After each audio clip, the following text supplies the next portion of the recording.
محمد یوسف India سے، کیا الٹے ہاتھ کی انگلیوں پر ذکر کر سکتے ہیں یا صرف سیدھے ہاتھ پر کرنا چاہیے؟ سنت کیا ہے؟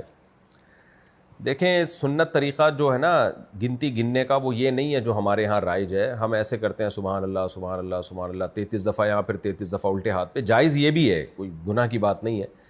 لیکن نبی صلی اللہ علیہ وسلم کے دور میں جو گننے کا رواج تھا نا وہ اس طرح تھا: 1 2 3 4 5 6، پھر 7 میں جو ہے نا انگلی تھوڑا نیچے آئے گی، 8 9، اور یہ 10 کا نشان. یہ نشان تھا 10 کا. 11 12 13 14 15 16 17 18 19 20.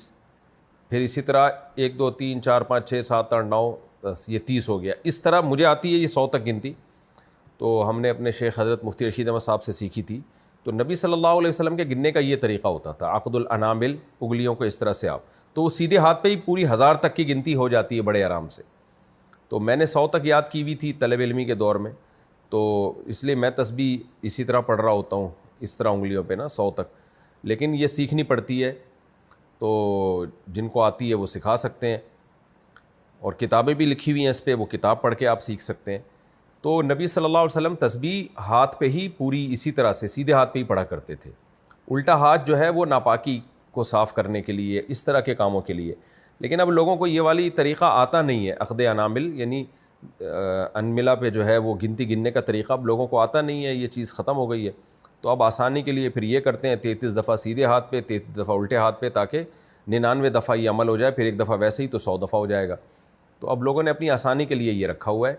تو جائز ہے سیدھے ہاتھ کے ساتھ الٹے ہاتھ سے بھی، کیونکہ اب صرف سیدھے ہاتھ پہ پڑھیں گے تو یاد رکھنا مشکل ہوگا. تو لیکن بہتر یہی ہے کہ صرف سیدھے ہاتھ پہ تسبیح کی جائے. ایک حدیث میں آیا کہ ہر نماز کے بعد آیت الکرسی پڑھنے والا مرتے ہی جنت میں داخل ہو جائے گا. کیا یہ حدیث صحیح؟ اگر ٹھیک ہے تو اس سے کیا مراد ہے؟ مرتے ہی جنت میں داخل ہوگا، اگر مرتے ہی جنت میں داخل ہوگا تو کیا قبر کے سوال اور جواب اور پل صراط اور قیامت کے دن حساب و کتاب سے بچ جائے گا؟ دیکھیں، آیت الکرسی پڑھنا فرض نماز کے بعد حدیث میں اس کی ترغیب ہے، اور یہ جنت میں داخلے کا سبب ہے.